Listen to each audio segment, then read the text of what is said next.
Elas podem aparecer na unha, entre os dedos, na virilha. Eu estou falando das micoses. Você já teve esse problema alguma vez? Hoje nós vamos mostrar quais são os tipos de lesões mais comuns e como elas devem ser tratadas. Você também vai ver que alguns hábitos podem nos deixar mais vulneráveis a essa infecção na pele. Por isso, a nossa convidada vai dar orientações sobre prevenção. Fique ligado e aprenda a manter as micoses bem longe de você.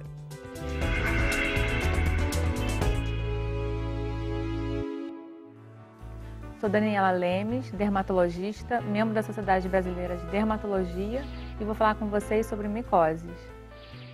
Tudo bem, Daniela? Seja bem-vinda ao nosso programa. Tudo bem, Marcela? Tudo ótimo. Vamos conversar sobre as micoses, para que as pessoas aprendam a evitar esse problema. O que causa a micose? Então, a micose é causada por um fungo, né? E o fungo ele sempre gosta de calor e umidade. Mas ele pode dar em qualquer área do corpo. Por exemplo, a pityris vesicola, que é o pano branco, nas costas, nas unhas, né, que é muito frequente nas mulheres, né, por causa de manicure. Mas tem áreas que são mais propícias, assim, justamente por terem essas características? Então, tem algumas áreas do corpo, por causa áreas de dobras, por exemplo, na virilha, embaixo do seio também. Uma pessoa um pouquinho mais acima do peso também pode estar nas pernas, no abdômen também pode ser, porque sempre que você tiver calor e umidade, o fungo vai se proliferar ali. E ela causa sintomas? Coça, por exemplo, uma micose? Pode coçar. Alguns quadros pode coçar, sim. E é contagiosa? A gente pode passar essa micose ou pode ter a partir de uma outra pessoa que estava com problema? Pode, por isso que é importante a prevenção, né? Tanto na questão da frieira, né, que dá entre os dedos dos pés, que você pode transmitir por estar em contato com locais, tipo aquela, na piscina, né, nesses lugares que você usa sem chinelo, sem proteção nenhuma. E, por exemplo, no alicate, no caso da unha, micose na unha, né? Mas os fungos estão aí de uma forma natural. Normalmente a gente até tem algunzinhos habitando o nosso corpo. Tem. Em que momento que ele deixa a gente doente? Porque a gente pode estar mais vulnerável a isso em um determinado momento e aí sim ter essa infecção, essa lesão causada pela micose? Sim, alguns quadros, até mesmo quadros de doenças sistêmicas, por exemplo, diabetes, pessoas que têm umas doenças autoimunes ou que usam medicações que fazem imunossupressão, como o uso de corticoides por alguma doença específica, pode aumentar o quadro de micoses, por exemplo, a candidíase. E às vezes você faz até um diagnóstico através disso, né? Um quadro mais exacerbado. Então está também relacionado à sua imunidade, né? Que aí o fungo vai se proliferar ainda mais. E existem muitos tipos? A gente hoje vai falar dos mais comuns, gente, mas devem existir diversos tipos, Tem muitos né? tipos, né? Muitos tipos. Então a gente pode ter muita micose. Nossa! Pode. Bem, vamos falar dos mais comuns? Cada um que a gente falar, a gente vai deixar a foto para você identificar e a doutora Daniela vai dar os detalhes. O primeiro deles é a frieira, também muito conhecida como pé de atleta. Onde que aparece a frieira? Cientificamente a gente chama de intertrigo interpododátilo. Nossa, é muito difícil. Vamos ficar na frieira, Daniela. Tá. Então, assim, a frieira, o pé de atleta, ela acontece entre os dedos dos pés. E é por quê? Por causa justamente do calor e da umidade. Agora, para não acontecer isso, ou quando você começar a ver que está aparecendo, no início ela fica meio avermelhadinha, né? Pode coçar, e depois ela começa a ficar até meio esbranquiçada, fica tipo uma capazinha meio esbranquiçada. Então, quando você começar a perceber isso, você tem que tomar alguns cuidados. Lógico, se já estiver com um quadro, né? Procurar um dermatologista para poder prescrever produtos tópicos. Só com creme e alguns cuidados já vai resolver. É fácil, então, de tratar e de acabar com esse problema?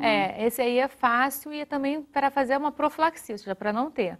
Ou seja, usar sempre sapatos arejados. Se não for usar sapatos arejados, usar um sapato de uniforme, por exemplo, de preferência tenha 2, para poder revezar entre eles durante a semana. Usar sempre o mesmo sapato, porque vai estar sempre muito abafado ali, né? Então, e esse que tiver no descanso, a gente também deve colocar num lugar mais arejado, um né? Lugar arejado. Sol, de repente, o sol deve uma matar janela, tudo isso. uma janela, uma varanda, né? Para poder arejar e você usa o outro sapato no outro dia. E as meias, Daniela? Muitas vezes tem gente que repete, né? A meia usa num dia, repete no dia seguinte.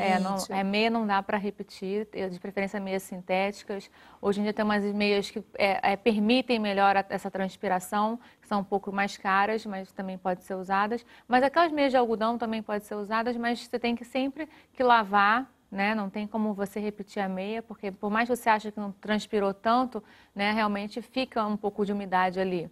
E favorece nesse favorece. ambiente. E sempre também, de preferência, com um sapato fechado, por exemplo, um tênis, ou um sapato fechado, principalmente homens, né? Usar realmente uma meia, nunca usar o sapato sem a meia, porque a meia você acaba tirando e lavando, fica mais fácil até para a limpeza do calçado por dentro. É verdade. E esse problema, essa micose, ela pode, começando ali no dedo, como uma frieira, né? Entre os dedos, ela pode se espalhar ou pode ter uma extensão um pouco maior? Qual seria o problema de não se tratar uma frieira, por exemplo? Seria mais pelo incômodo mesmo? É porque o problema da frieira, ela pode acometer não só entre dois dedos do pé, mas pode acometer todos os outros dedos, né? E ela pode ser uma porta de entrada para a infecção. Principalmente em pacientes que, como eu falei anteriormente, assim, diabéticos, pacientes que já têm algum quadro de uma doença mais grave, aquilo ali pode ser uma porta de entrada para ter uma infecção, evoluir para uma erisipela, um quadro mais grave. Tem que tratar. Tem que sempre cuidar para não ter, né? Então, secar entre os dedos dos pés. Isso é importantíssimo também. Se você sair do banho, secar, porque a gente geralmente sai correndo, acaba não secando, seca o corpo, mas não seca os pés, muito menos entre os dedos dos pés. É verdade, acaba esquecido. As pessoas com mais idade, que às vezes tem até um pouco de artrose e tem um dedo um pouquinho em cima do outro, ela pode botar um talco, alguma coisa assim, para deixar aquela área mais seca também, né? Perfeito. Muitas orientações, gente, para não ter a frieira ou o pé de atleta. Agora, e o pano branco? Também é uma micose bem comum, muito conhecida, né? Muita gente já teve. A gente está colocando aqui a foto para conhecer o aspecto, mas qual a localização? Onde pode aparecer esse problema?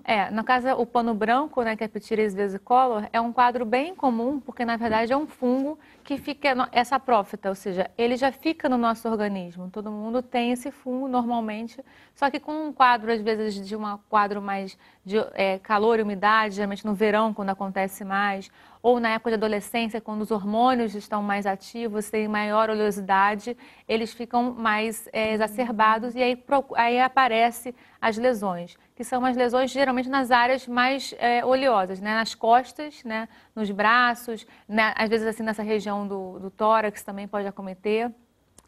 E é muito chato, porque fica muito aparente, né? É um pouco chato, sim, porque na verdade dá um aspecto realmente que a pessoa não está se cuidando. Isso. Agora, nesse caso é importante cuidar não só da pele, mas do couro cabeludo, porque esse fungo ele está no couro cabeludo. Tem essa relação, então. Tem. Então, assim, o cuidado não é só com o sabonete ou então até mesmo o creme antifúngico, mas tem que usar um shampoo também de tratamento. Então, vai tratar da pele e vai tratar ao mesmo tempo do couro cabeludo para conseguir se livrar desse fungo, senão não consegue. E esse fungo, assim, algumas vezes, o ideal é que você, logo no início, que você vê ficam umas manchinhas meio esbranquiçadas, é o mais comum. Mas como o próprio nome diz, vesicolor, ela às vezes pode ser uma manchinha mais avermelhada.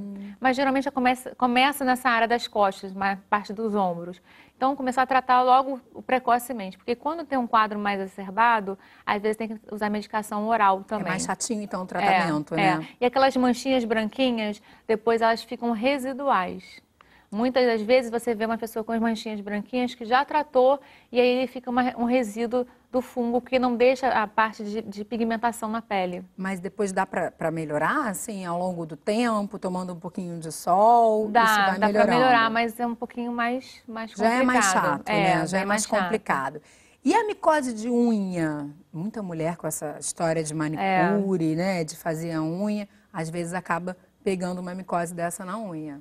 O importante da micose de unha, assim, sempre é a questão do alicate, daquele pauzinho de laranjeira, ou alguma coisa que você for usar no salão, né? E se a pessoa já tiver com a micose de unha, ela tem que tratar realmente, tem alguns produtos tópicos e às vezes alguns produtos orais também, dependendo da extensão da micose. Olha, até medicamento oral, então, até medicamento oral. E o complicado é que é demorado o tratamento, porque a unha demora para crescer. Então, é todo o tempo do crescimento da unha. Para você ter uma noção, para a unha das mãos, a gente demora às vezes até 6 meses, 4, 6 meses. Para tratar uma micose de unha. E para a unha dos pés, um quadro mais lento ainda, porque demora muito mais para crescer. Então, mais ou menos 6 a 8 meses de tratamento. E se não tomar cuidado, pode ir passando de uma unha para outra, né? Isso que é o mais importante em relação ao alicate, o material que vai ser utilizado. Então, quando for no salão, pedir para aquele alicate que está utilizando, ou você vai usar 2, um só para aquela unha, ou você vai usar um, mas aquela unha vai ser a última a ser mexida. Então, ela vai mexer em todas as unhas dos pés ou das mãos, e aí quando ela vai deixar aquela unha para mexer por último, aí depois ela vai descartar o alicate para poder esterilizar. E também o pauzinho de laranjeira, tudo, né? sempre A vai ter que ser a espátula, última. tudo que você for usar para não piorar esse problema e ter que passar ainda mais tempo tratando, né, Daniela? E agora uma outra coisa importante que a manicure adora fazer é descolar a unha.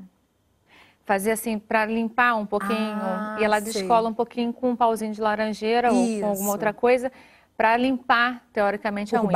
Por baixo. E o que acontece? Ao longo do tempo você vai descolando e aquilo ali vai criando um ambiente propício para o fungo. Está descolado, ali o fungo se aloja ali, porque está quente e úmido, e aí você tem um quadro de micose. Então, o ideal é que ela não faça isso. Você na verdade, assim, sua manicure a não fazer isso. Não fazer isso, não tentar limpar muito por baixo. E também não tirar muito a cutícula, porque na verdade a cutícula tem um efeito de proteção da unha, né? Eu já ouvi falar que só no Brasil que a gente faz isso, né? Só tira a cutícula aqui, que no resto dos países, assim, se entende que é uma proteção e eles fazem outro tipo de técnica, de fato, para que você fique com a unha bem feita. Porque a gente tira a proteção da unha, né? Tira. E teve uns casos de que a manicure realmente empurra bastante a cutícula para poder retirar muito e faz uns casos de inflamação e às vezes até inflamação crônica, né? Então, gente, estamos fechando esse bloco, esse assunto, mas de forma nenhuma compartilhar esse tipo de instrumento, que são instrumentos cortantes, né? A gente está falando de micose, mas tem problemas ainda mais sérios, que a gente já tratou aqui, como a hepatite. Então, tenha o seu kit. Daniela, vou fazer um rápido intervalo. No próximo bloco, a gente continua falando sobre outros tipos bem comuns de micose. Vale a pena continuar ligado.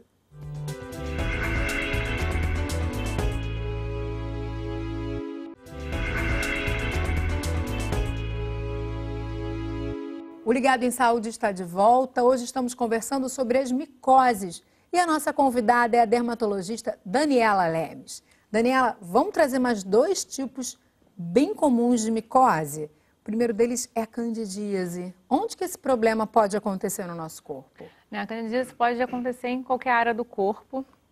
Em geral, pode piorar nos casos de pacientes mais imunossuprimidos ou por causa de medicação, né?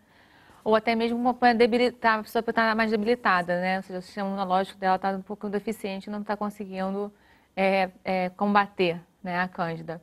Mas assim, a cândida também se prolifera com calor e umidade. Então, é muito frequente a gente ver isso em pacientes um pouco mais obesos, né? Áreas de dobra, por causa disso, de não conseguir secar direito também essas áreas. É muito frequente na mulher embaixo dos seios, né? A mulher que tem um seio um pouquinho maior, ela geralmente, às vezes, não seca direito ali, ou até mesmo seca, mas durante o dia fica quente, úmido. E aí acontece esse quadro que realmente pode coça, pode até mesmo infeccionar, porque a pessoa começa a coçar e acaba machucando a pele, a região também. E para tratar é mais simples? Para tratar é simples. Na verdade, você tem que ver realmente se tem algum quadro associado, né? Algum quadro de doença, por exemplo, diabetes, que é muito comum. E aí você tem que fazer realmente essas indicações de tratamentos, assim, de uso tópico, de cremes, às vezes talco também, para deixar a área bem seca e realmente secar bastante depois do banho, né? Tomar cuidado, assim, para depois do banho ter um cuidado maior, uma duração maior secando essas áreas. A candidíase, ela pode acontecer na região genital também, é o mesmo fungo, é o mesmo problema. É o mesmo fungo, também justamente o mesmo quadro. A área da pessoa é uma área que fica quente, úmida, área de dobra, fica aquela umidade ali e prolifera. Isso também é importante por causa de pessoas que estão na praia o tempo todo e não tiram o calção de banho. Principalmente é muito comum em homem, né? Porque fica com aquela bermuda molhada o tempo todo. Abafado, úmido ali, né? E aí pode propiciar a candidíase nessa região também. Até a mulher, né? Quando fica, às vezes, com biquíni o dia inteiro na piscina, ou seja, o homem de sunga, a virilha também é uma área que pode ficar muito vulnerável a esse problema, né? Com certeza, justamente por causa desses mesmos motivos. Tá certo. Então, a orientação é assim que puder, troca a roupa de banho, põe sequinha, se seca, fica seco, que é a melhor forma de não ter esse tipo de problema, né? E o sapinho? Criança tem muito sapinho. O sapinho também é por causa Também pela pela cândida. Também é pela cândida. Né? Então, pode acontecer na área próximo, o mais frequente é próximo dos lábios, né? Pode até ter dentro da boca. É doloroso? É doloroso, ele pode fazer rachaduras, né? Então pode machucar bastante. Se vai aparecer dentro da boca, né, na região da mucosa, né, oral, pode até dificultar a alimentação, principalmente em crianças, até em bebês é muito frequente isso. E a mãe às vezes até acha que é alguma coisa do leite, que é um resíduo de leite, não consegue visualizar muito bem isso. E a criança começa a ter dificuldade até para a alimentação. Mas como é que a gente faz para evitar, então, o sapinho nas crianças, nos bebês? Então, deixar sempre limpar, né, depois que fazer a amamentação ou durante a alimentação da criança, né, limpar bem a boquinha dela, não deixar resíduo de saliva também, né, porque acaba ficando com esse calor e umidade. Então, a limpeza a gente pode fazer com uma gazezinha, né? Acho que a gente já até aprendeu aqui, uma gazezinha úmida. E esse beijinho que mãe e pai às vezes dá na boca, isso também é complicado da criança? Não, isso é só se ela estiver com um quadro ativo, né? Então, assim, por exemplo, o pai, a mãe está com alguma lesão, ou então a criança, né, tiver mesmo com um quadro ativo, e aí ela vai transmitir entre eles, sim. Tem mais algum tipo, Daniela, que você queira falar, que seja comum, que você receba muito no seu consultório, ou que você saiba que seja complicado, que vale a pena falar, ou a gente já tratou dos mais comuns? Não, também tem um quadro que que a gente chama de tinha, né, que aparece com uma lesão, uma lesão mais circular, que pode acontecer no corpo. Na verdade, você pode ter várias áreas do corpo para acontecer, mas a tinha corporis, e é uma lesãozinha vermelha, meio descamativa. Geralmente pode vir uma lesão sozinha, isolada, que é também por causa de fungo. Nossa, então tem uma série Tem. de problemas de micoses por conta de fungos, né? A gente falou de algumas medidas de orientação, mas, por exemplo, andar descalço, acho que a gente não falou. A gente fica mais em risco também quando anda descalço? Chega verão, é praia, piscina? Na verdade, assim, a gente falou na questão da frieira, na questão do na calçado piscina. Fechado, Não, na questão da piscina também, de você ficar naquela parte, né, da borda da piscina. Em torno da piscina, daquele chuveirinho, nos banheiros, né, que fica um pouco de resíduo de água ali sempre. Então, o ideal é você ficar com um chinelo, algum tipo de proteção. Até na hora de tomar uma chuveirada, um chinelinho no pé pode te proteger um pouquinho mais. E existe uma época do ano em que as micoses sejam mais recorrentes? Geralmente no verão. Geralmente no verão, por causa do calor e umidade, né? Por causa da roupa molhada, né? Por causa de você usar o sapato fechado e não, de repente, transpirar mais também nessa região. Mas também no frio, também pode acometer mais os quadros dessas regiões de dobra. Porque aí fica muito fechado, de repente uma roupa de lã, né? Não tem muito cuidado depois do banho, já não seca direito essa região, então pode acontecer também. Mas no verão é mais frequente. E existem tipos de pele que sejam mais propensos a ter o problema? Uma pele mais oleosa ou uma pessoa que sue um pouco mais? Ou isso não? Sim, a pessoa que transpira mais, ela tem mais propensão a ter esses quadros, principalmente né, no corpo, né? A micose de unha que é um pouquinho diferente, porque tem mais a ver com essa parte de contaminação mesmo. É verdade. E o sol? Ajuda no tratamento? É indiferente ou a gente deve evitar quando estiver sob o tratamento das micoses? A questão do sol, na verdade, ela não vai ajudar, nem a questão do sol é a questão que você vai transpirar mais, porque está mais quente, né? E aí pode aumentar esse quadro, mas ela não vai secar. A questão do sol é mais deixar o corpo mais arejado. Não só o sapato, ou usar uma roupa mais arejada, trocar sempre de roupa, não usar uma roupa muito fechada, principalmente nas regiões que você já tem um quadro já está cometido. Mas dependendo da lesão que você tenha, né, o sol também pode deixar um destaque maior para esse tipo de micose, ou não? Ah, sim, durante o tratamento, assim, não é para você se expor ao sol, né? A questão do sol é só a questão de você estar com um ambiente mais arejado. Aquele solzinho saudável, né? Que não vai te bronzear, mas vai ajudar um pouquinho. Mas na verdade, no caso do pano branco, você pode tomar sol depois do tratamento. Porque até a gente indicado. até indicado para poder tentar pigmentar aquelas lesões esbranquiçadas. Quando também a gente está se tratando, tem que ter algum tipo de cuidado diferente, a mais, com os nossos... o que a gente usa, né, ali em casa, seja roupa, um boné, algo de uso pessoal. Ou não, isso não se pega assim, quando compartilha esse Na tipo verdade, de... você tem que ter uma predisposição, né? Na verdade, você não vai conseguir transmitir para uma pessoa Não é tão tão fácil. fácil assim, não. A pessoa já tem que ter uma predisposição ou um quadro debilitado para poder ter contato com o fungo e ele se proliferar. Porque a pessoa pode ter o contato com o fungo e ele não ir adiante, né? Mas quando a pessoa está em um quadro já, né, por exemplo, nessa região abaixo das mamas ou na virilha, ela tem que ter cuidado com a lavagem da roupa dela realmente, né? Lavar mais vezes, trocar mais vezes durante o dia, o sutiã, a calcinha, né, a sunga, a cueca, alguma coisa assim, para poder não ter a piora do quadro.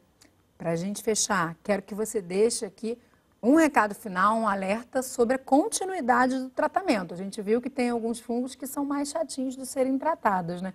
Às vezes a pessoa já acha que está boa, já deixa para lá e pode voltar. Isso aí é muito comum a gente ver para micose nas unhas, né? Porque como é um tratamento demorado, muitas das vezes no terceiro, quarto mês de tratamento a pessoa já vê um quadro bem melhor. Às vezes nem aparece mais a lesão na unha e ela suspende o tratamento. Ela suspende o tratamento, depois de um mês, aí volta a lesão da mesma maneira. Então, realmente, não só o tratamento deve ser mantido durante o tempo determinado pelo seu médico, mas também os cuidados diários para não voltar a esse mesmo quadro. Certo. E, gente, olha, pode procurar o posto de saúde mais próximo da sua casa. Lá eles vão te encaminhar para um dermatologista, né? Se o dermatologista não estiver ali, porque é um tratamento que pode ser feito nesse nível de atenção mais básico, né, Daniela? Sim, sim. Geralmente é justamente porque tem muitos cuidados diários, né? De cuidados até mesmo de prevenção, né? E para você o tratamento funcionar, não adianta a pessoa passar só o creme ou tomar só o comprimido e manter as mesmas coisas que estava fazendo antes, de não secar entre os dedos dos pés, por exemplo, de não trocar o sapato. Então, o cuidado básico é fundamental. Tem que tratar. Muito obrigada, Daniela, pela sua participação, viu? Até uma próxima. Obrigada, Marcela. Então, o Ligado Saúde de hoje fica por aqui, mas o nosso próximo tema pode ser escolhido por você. Mande sua sugestão. Para falar com a gente, envie um e-mail, ligue ou então acesse a nossa página no Facebook. A sua participação, você já sabe, é muito importante. A gente se encontra no próximo programa. Até lá!